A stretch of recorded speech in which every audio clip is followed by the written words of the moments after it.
Hello friends and dear students, एक बार फिर से स्वागत हमारे यूट्यूब चैनल पर। और आज हम पंचवर्षीय योजनाएं देखेंगे जो कि बहुत इंपॉर्टेंट और एग्ज़ाम में कई बार इससे प्रश्न बने हैं और पूछे जाते हैं। तो आइए शुरू करते हैं। पंचवर्षीय योजनाएं। पंचवर्षीय योजना केंद्रीय निकाय योजना है जिसका क्रियान्वयन का दायित्व केंद्र और राज्य सरकार पर होता है। योजनाओं को अंतिम स्वीकृति या अनुमोदन राष्ट्रीय विकास परिषद प्रदान करता है। अब देखिए, टोटल 12 परियोजना पंचवर्षीय योजनाएं थीं, उनको हम देखेंगे और इनमें क्या होता है यही एग्ज़ाम में पूछे जाते हैं। एक ईयर पूछा जाता है और किस योजना में कौन सी बातें आई ये पूछा जाता है। तो आइए देखते हैं क्या है। सबसे पहले है पहली पंचवर्षीय योजना। इसका ईयर पूछा जाता है 1951 से 56। ठीक है, 51 से 56, 1951 से 56। एकदम बार बार मैं बोल रहा हूँ, याद करना क्योंकि यहाँ से क्वेश्चन पूछे गए हैं। इसमें क्या था, कृषि की प्राथमिकता यहाँ दी गई पहली पंचवर्षीय योजना में। और ये जो पॉइंट आप दूसरा पॉइंट देख रहे हैं, हैराल्ड डोमर मॉडल पर आधारित है। यही पूछा जाता है कि हैराल्ड डोमर मॉडल किस योजना पंचवर्षीय योजना पर आधारित था। जो है पहली, दूसरी, तीसरी, इस तरह से ऑप्शन दिए रहेगा। तो हैराल्ड डोमर मॉडल पहली पंचवर्षीय योजना पर आधारित था। ठीक है, आई होप आपको इतना समझ में आ गया होगा। अब देखते हैं दूसरी पंचवर्षीय योजना। ठीक है, दूसरी पंचवर्षीय योजना का जो ईयर है वो आपका 1956 से 1961। इसमें क्या हुआ, पहला पॉइंट, उद्योग क्षेत्र को प्राथमिकता दी गई। ठीक है, और यह पूछता है कि दूसरी पंचवर्षीय योजना किस मॉडल पर आधारित थी, तो पीसी महाबोलोविस मॉडल पर आधारित थी। ठीक है, बहुत इंपॉर्टेंट बातें। अब देखिए इसमें हुआ क्या, कार्य देखिए क्या है। कार्य क्या है कि राउरकेला जो कि जर्मनी के सहयोग से उड़ीसा में स्थापित किया गया। ठीक है, यही पूछता है कि जैसे कि राउरकेला है, ठीक है, वो किस पंचवर्षीय योजना में आया, तो दूसरी पंचवर्षीय योजना में। किसके सहयोग से स्थापित किया गया, जर्मनी में। कहाँ पर स्थापित किया गया, तो उड़ीसा में। मतलब इस पॉइंट से 2-3 क्वेश्चन बन जाते हैं। ठीक है, अब देखिए भिलाई रूस की सहायता से छत्तीसगढ़ में, ये भी दूसरी का है। अब दुर्गापुर इस्पात संयंत्र तो यूके की सहायता से पश्चिम बंगाल में स्थापित किया गया। ठीक है, तो ये दूसरी पंचवर्षीय योजना में इतनी चीज़ें हुई। अब देखिए तीसरी पंचवर्षीय योजना का क्या है जो है, तो तीसरी पंचवर्षीय योजना का सबसे पहले ईयर देखिए कि 1961 से 1966 तक जो है। इसमें क्या था, इसमें यह था कि स्वावलंबी या आत्मनिर्भर अर्थव्यवस्था।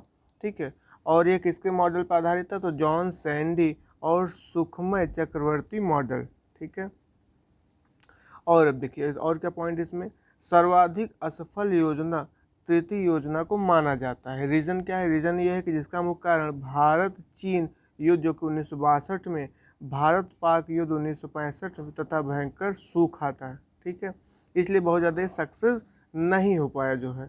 अतः इससे कृषि पर सबसे ज़्यादा असर पड़ा और चौथी पंचवर्षीय योजना को कुछ समय के लिए स्थगित भी करना पड़ा। 1966 से 69 तक एक साल तक 3 योजनाएं चली, जिससे हरित क्रांति की शुरुआत हुई। ठीक है गाइस, आपको इतना पॉइंट समझ में आया। मैं एक पॉइंट जो कि एग्जाम में पूछे जाते हैं उन्हीं को लिया, फालतू कुछ भी नहीं इसमें। ठीक है, अब देखिए क्या है चौथी पंचवर्षीय योजना। चौथी पंचवर्षीय योजना आपके 1969 से 74 तक। ठीक है, इसमें क्या था कि स्थिरता के साथ आर्थिक विकास और आत्मनिर्भरता की प्राप्ति, और इसे DR गॉडगिल द्वारा ओपन कंसिस्टेंसी मॉडल पर आधारित। ठीक है, अब कार्य क्या थे, कार्य थे 14 बैंकों का राष्ट्रीयकरण और इसरो की स्थापना इसी में हुआ। ये पूछा जाता है कि 14 बैंकों का राष्ट्रीयकरण किस पंचवर्षीय योजना में, चौथी पंचवर्षीय योजना में। और इसरो की स्थापना किस पंचवर्षीय योजना में, तो चौथी पंचवर्षीय योजना में। ठीक है, आई होप आपको यहाँ तक समझ में आ चुका होगा। अब आइए देखते हैं पांचवी पंचवर्षीय योजना जो कि आपके 1974 से 1979 तक चली। ठीक है, इसमें क्या था, तो गरीबी उन्मूलन। ठीक है, और DP धर ने तैयार किया था। इसको किसने तैयार किया, DP धर ने तैयार किया था। ठीक है, गरीबी हटाओ तथा काम के बदले अनाज योजना चलाई गई। इसी में गरीबी हटाओ तथा काम के बदले अनाज योजना चलाई गई। राष्ट्रीय कृषि और नाबार्ड की स्थापना ठीक है। पाँचवीं योजना काल में जनता पार्टी सरकार ने अनवरत योजना या रोलिंग प्लान चलाया, ठीक है। और अनवरत योजना जो कि आपके जनक कौन थे? जनक थे डॉक्टर गुनार मिंडल एवं प्रणेता प्रोफेसर, ठीक है। अब आगे देखिए, इसी योजना के दौरान आपातकाल लगाया गया था और नए चुनाव हुए थे और जनता पार्टी चुनी गई थी। पंचवर्षीय योजना अपनी अवधि पूरी होने के 1 वर्ष पहले ही समाप्त घोषित कर दी गई थी, ठीक है। इतनी बातें हम पंचवर्षीय योजना से सीखे। अब छठवीं पंचवर्षीय योजना देखें क्या था।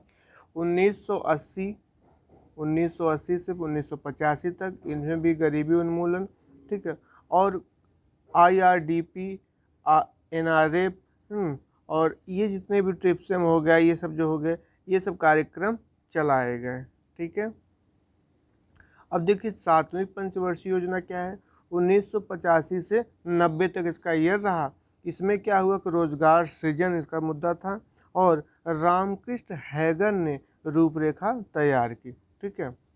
इसी में आपके जवाहर रोजगार योजना जो कि आपके 28 अप्रैल 1989 और इंदिरा आवास योजना 1985 से 86 आया, ठीक है। अब आइए देखते हैं 7वीं हो गया। 8वीं पंचवर्षीय योजना देखिए क्या 1992 से 1997 तक चला। इसमें क्या था पॉइंट? कृषि एवं विकास, और इसको किसने तैयार किया था? जी हाँ, प्रणब मुखर्जी ने तैयार किया था, ठीक है। प्रधानमंत्री रोजगार योजना 15 अगस्त 1993 को प्रारंभ हुआ, जो सर्वाधिक सफल योजना थी, ठीक है। अब 9वीं पंचवर्षीय योजना क्या देखिए, इसका ईयर आपका 1997 से 2002, ठीक है।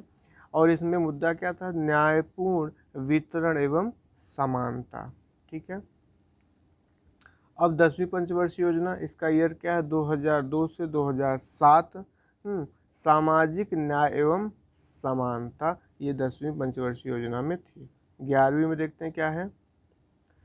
11वीं में आपका था 2007 से 2012 तीव्र एवं समावेशी विकास, ठीक है, ये पॉइंट था इसमें।